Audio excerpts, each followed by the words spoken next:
चरण धूड़ कह लो, अमृत कह लो, नाम कह लो, धुन कह लो, वो इसके अंदर है। हम बाहर चरण धूड़ बनाए बैठे हैं। तो जब ने साहब ये सुनाया करते, हाँ थोड़ी कम कर दो, आवाज गूंजती है कि पूज्य मस्ताना जी गंगानगर गए,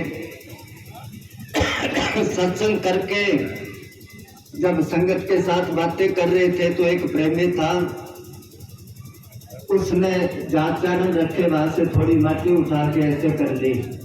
पूज्य मस्ताना जी कहने लगे क्या करता है कि जी चरण धूड़ ली है। कहने लगे ये माटी क्या करेगी, तेरे सामने खड़े कोई बात पूछ के फायदा उठा।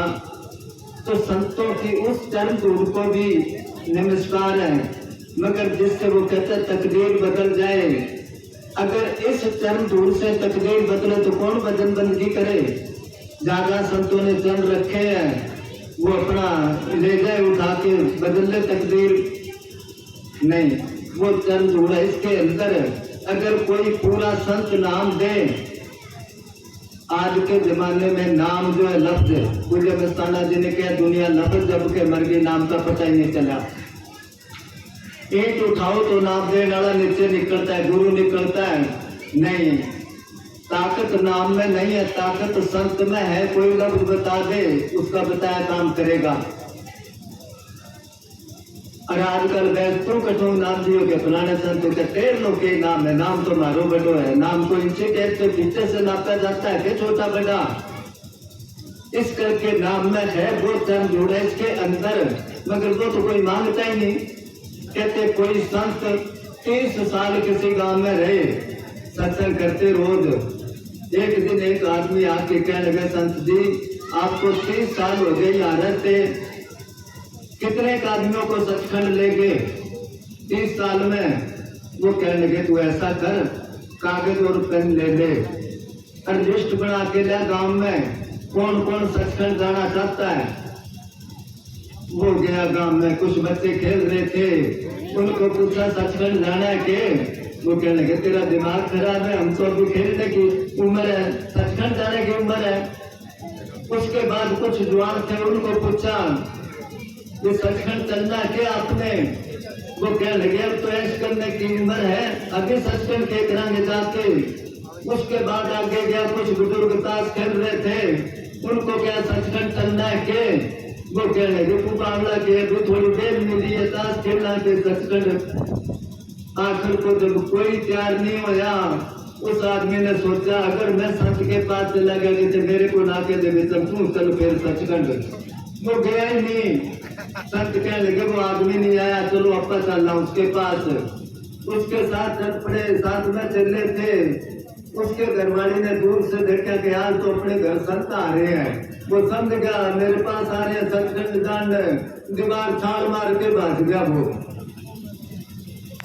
संत जीव की गिफ्ट छुड़ावे, कर में जीव जगत को चावे।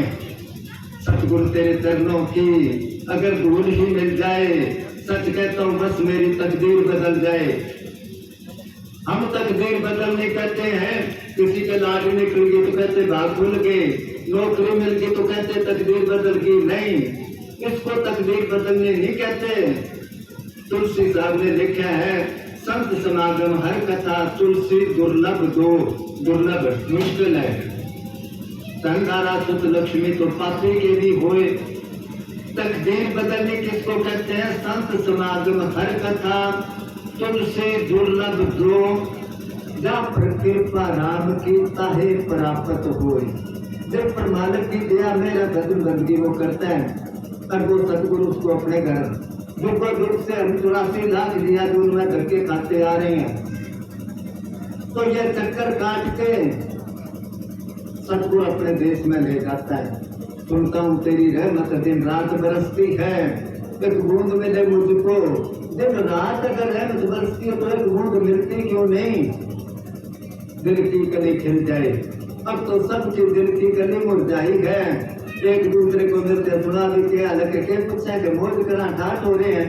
फिर उस आदमी के पास बैठो आप थोड़ी देर, कोई दुखों की बात शुरू करो, फिर देखो कैसे दुखों की बात खोल के रखेगा आगे।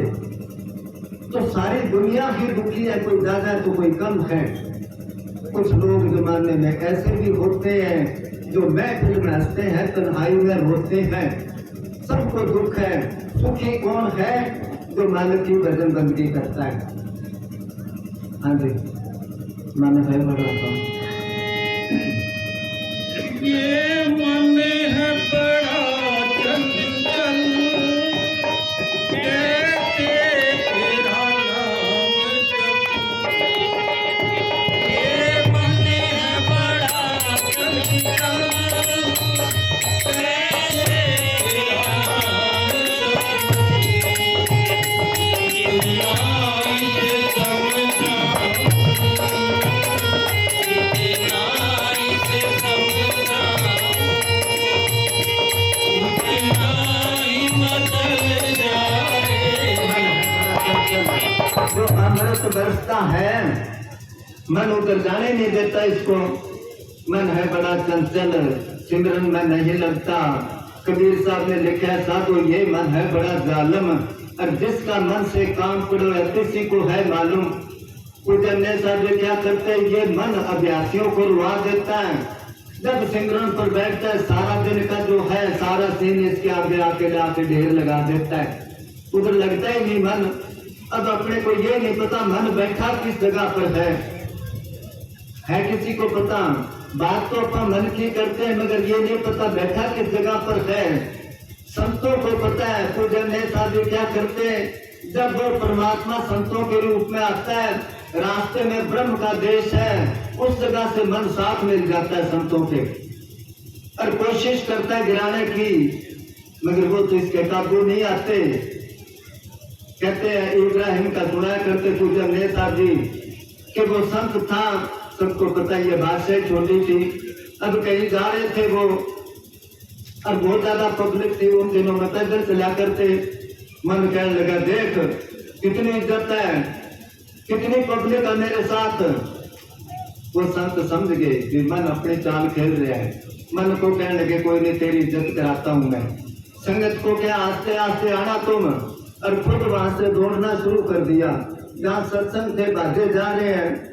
अब पहली दफा वहां गए थे, उन्होंने सोचा कोई वैसे आदमी होगा, और ये भागा रहा है, इसको पता होगा वे संत कितने की दूर आ रहे हैं। वो कहने लगे, संत जी पीछे कितने की दूर आ रहे हैं? वो कहने लगे, वो संत है, वो तो पाखंडी है, वो लुटेरा है, वो लालची है। दो चार बातें ऐसी कही। संगत को आया गुस्सा, खूब उसकी पिटाई करी। मन को कहने लगा, और इज्जत करानी है कि इतने से काम चला लेगा? ऐसे मन के साथ वो मुकाबला करते हैं। मन है बड़ा चंचल। अब सारे अपना मन के दायरे में ही। हाँ, हमारे कपड़े में अब टोला छोड़ गया, एक तारे पर शब्द बोला करता। वो सुनाया करता कि कोई जिम्मेदार था, वो बुढ़ी थी, 3-4 बेटे, उनकी शादी कर दी, और वो बुढ़ी सारा दिन बहुआ न तंग करे। वो बहुआ कहने लगी, मैं कोई भूख आता करांगे, तारी माँ तंग करे। अब बेटे माँ को किस तरह के? वो कहने लगे, माँ तू खेत चली जाया कर, के खेत दूर है, तो घोड़ी पर चढ़ के चली जाया कर। अब वो घोड़ी पर चढ़ के खेत चले जाए। एक दिन आन लग रही खेत तू, और किसी जिम्मेदार का ऊँट आ गया रस्सा तुड़ा के। वो रेते में लिट के अपने ख्याल में बैठा था। जब बुढ़ी ने देखा, उसने कहा घोड़ी पर तो रोज चढ़ा, आज ऊँट पर चढ़ के देखा। घोड़ी से उतर गई, ऊँट पर बैठते ऊँट डर गया, पता नहीं कि बला आ गई मेरे पर, और वो भाग पड़ा, ऊँट उजड़ी। अब ऊपर बैठी है, मोरी हो तो इधर उधर मोड़ ले उसको। अब कोई मिला के आज ताई कहना चाहे, आज तो धनी ले जाएगा, फिर नहीं जाना पड़ेगा भाई, क्योंकि ऊँट पर बैठा है। इसी तरह सबको बजाय करता है, क्या गृहस्थी क्या त्यागी, सब इसके दायरे में है। संतों ने मन को जीता है, वो जिधर मर्जी इसको ले जा सकते नहीं, बाकी सबको खींचे करता है मन। हाँ जी। नजरों से गिराना चाहे जो भी सजा देना, नजरों से गिराना चाहे जो भी सजा देना, नजरों से जो गिर जाए, नजरों से जो गिर जाए,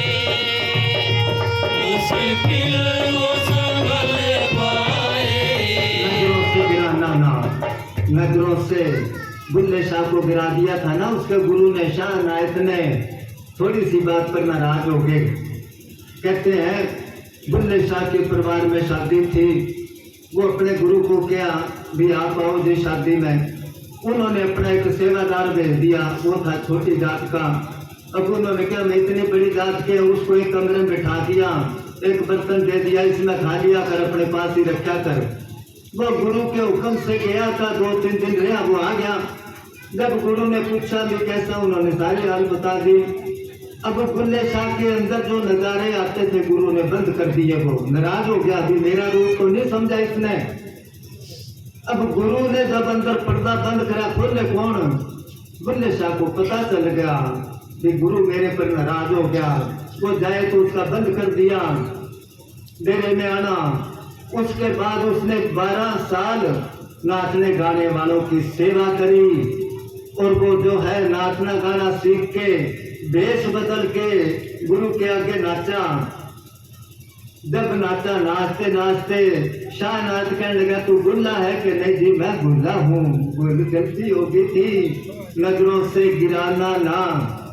कहते हैं ना, जब रामचंद्र ने पुल बनाया समुद्र पर लंका में चढ़ाई करने के लिए, तो बात तो और तरह है, मगर और तरह लोगों ने बना रखी है।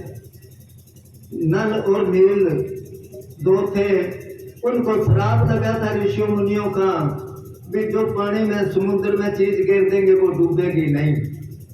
उन्होंने पत्थर के ऊपर राम लिख के देते गए, उनको डाला के वो रखते गए, वही वो पत्थर उगता गया, पुल बनाना शुरू कर दिया। रामचंद्र हैरान हो गया, कमाल है, पत्थर डूबता ही नहीं। तो श्री रामचंद्र ने एक पत्थर उठा के जब रखा तो वो डूब गया। उन्होंने पूछा, ये क्या बात, मैं जो घेर दिया वो कैसे डूब गया? साथ वाले कहने लगे, जी जिसको आप घेर दो उसको तारेगा कौन? जिसको आप घेर दो तो उसको कौन तराएगा? इसी तरह है मालिक, नजरों से गिरना क्या है? मालिक से दूर होना, साथ संगत से दूर होना, चाहे जो भी सजा देना। नजरों से जो गिर जाए मुश्किल, कैसे संभलेगा वो? हाँ जी।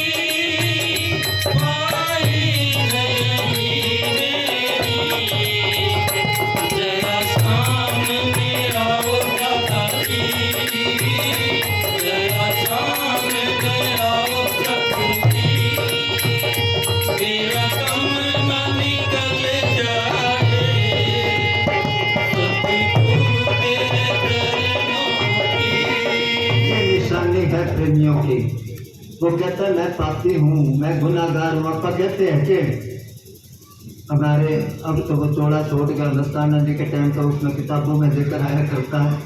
हम खेड़ पर सिरसा में किसी के प्रोग्राम था, भजन मंडली, सारे साधु इकट्ठे हुए थे।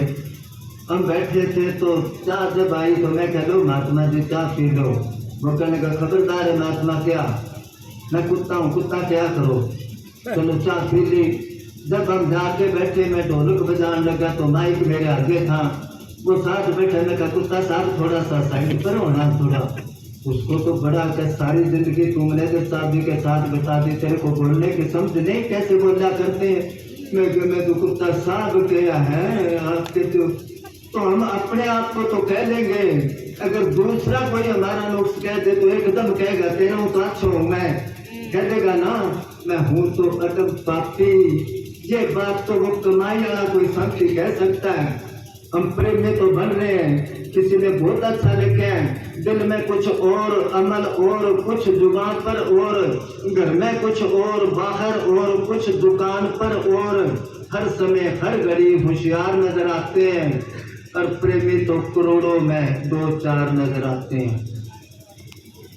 नहीं, प्रेम की जो प्रेमी की अवस्था तो बहुत ऊंची है कहने से नहीं, जिसके अंदर प्रेम है वो प्रेम ही प्रेम खिंडा देगा। हर एक इंसान के अंदर से रेडिएशन निकलती है। हम लोगों के अंदर से काम, क्रोध, लोभ, मोह, अहंकार की निकलती है। जो बदन बंदगी करते हैं उनके अंदर से प्रेम की, रूहानियत की धारें निकलती है और दूसरे पर जबरदस्त असर करती है। संत फकीर एक बात बोलते हैं उसका ही असर पड़ेगा, और हम सारा दिन उपवास करते हैं, असर क्या पड़ेगा? जब उस रास्ते पर हम चलते ही नहीं तो कैसे पड़ेगा? आज के जमाने में कितने हैं सत्संग करने वाले, और दुनिया दिनों दिन बिगड़ती जा रही है। किसी ने बहुत अच्छा लिखा है, होता है जो जो धर्म का प्रचार और ज्यादा, क्यों बिगड़ रहा है संसार और ज्यादा। बनती है जितनी सदाचार सिमतियां, क्यों दुनिया में होता है दुराचार और ज्यादा। जो लगते हैं त्याग के टीके, क्यों चढ़ता है लोभ का बुखार और ज्यादा।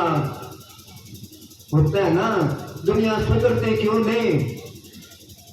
क्योंकि सुनाने वाले प्रैक्टिकल करके नहीं सुनाते। आज तक दुनिया में 2.5 माह हुई है, कई बार सत्संग में बताया है, 2.5 माह दुनिया में। 1 माह थी फरीद साहब की, 1 माह थी गुरु भगत की, और आधी माह थी गोपी चंद की। 2.5 माह ये कैसे हुई है? इन्होंने अपने बेटे को भक्ति लाइन में लगाया। फरीद साहब सब छोटे से थे, वो कहते बेटा तू भजन कर राम का, क्या मिलेगा? क्या तू बता के मैं तो गुड़ चाहिए खाने, क्योंकि बच्चा था ना, क्या गुड़ मिलेगा? जब वो आंख बंद करके बैठा उसकी माँ ने आगे गुड़ रख दिया। उसने सोचा कि तो परमात्मा ने भेजा गुड़। जब गुड़ खाने की मन में हो तो आंख बंद करके बैठ जाए और उसकी माँ रख दे। इस तरह कर करके उसको भक्ति में लगाया। बड़े हो गए, वो आश्रम बना के कहीं बाहर रहते थे। एक बार उनके पास एक बीवी गई, वो कहने लगी जी मेरा बेटा गुड़ खाता है, इसको हटाओ, इसके फोड़े निकलते हैं। फिर साहब ने मन में सोचा गुड़ तो मैं भी खाता हूँ, कैसे रोकूं इसको? क्योंकि अगर बाप बीड़ी पीता है, बेटे को कहते बेटा बीड़ी ना पिया कर, नुकसान करती है, वो कहते तू क्यों पीता है?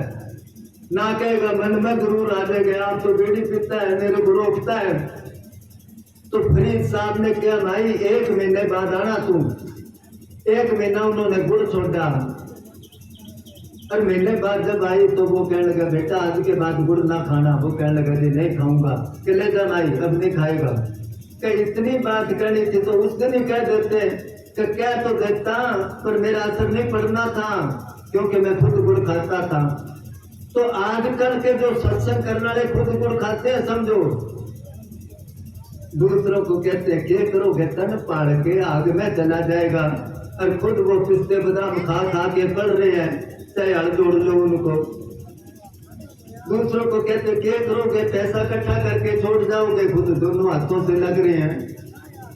दूसरे को कहते क्या करोगे, मकान बना के झोपड़ियों में गुजारा कर लो 8-7वीं मंजिल पर, तो उनका असर क्या पड़े? वो एक पहलवान चुपचाप जाता है गली में, जो भी उसको देखेगा मन में ख्याल आएगा अपा भी खावा, अपा भी बना पहलवान। वो नहीं कहता किसी को। अरे एक कमजोर आदमी जो है चाहे आधा घंटा प्रचार करे, उसका असर नहीं पड़ेगा। इसी तरह संतों का जो है वो कहता मैं हूं तो अदम पापी। पूज्य मस्ताना जी सोना चांदी नोट कपड़े बांटा करते, और वो कहते मेरे को संत गुरु पिता बाबा कुछ ना को, मेरे को सिर्फ को मस्ताना बलोचिस्तानी। फिर कहते मेरे को मस्ताना सेवादारी। फिर कहते मेरे को मस्ताना सेवादारी जोड़े जारने वाला। अब तक वहां के संतों के अंदर कितनी पावर होती है। पलटू साहब ने लगे राम के घर के बीच काम सब संत ही करते, और देवता 33 कोट संत से सभी डरते। इतनी पावर, फिर भी वो सबके चरण धूल बनते हैं। अपने तो किसी थानेदार के साथ दोस्ती है तो वैसे गली में हरेक से पंगे लेगा, मेरा कौन बिगाड़ सकता, मेरा दोस्त थानेदार है। उनके पास इतनी पावर, फिर भी वो कहते मैं हूं तो अदम पापी, मालिक मैं तो पापी हूँ, गुनाहगार हूँ। ये निशानी है भक्ति वालों की। चलो हाँ।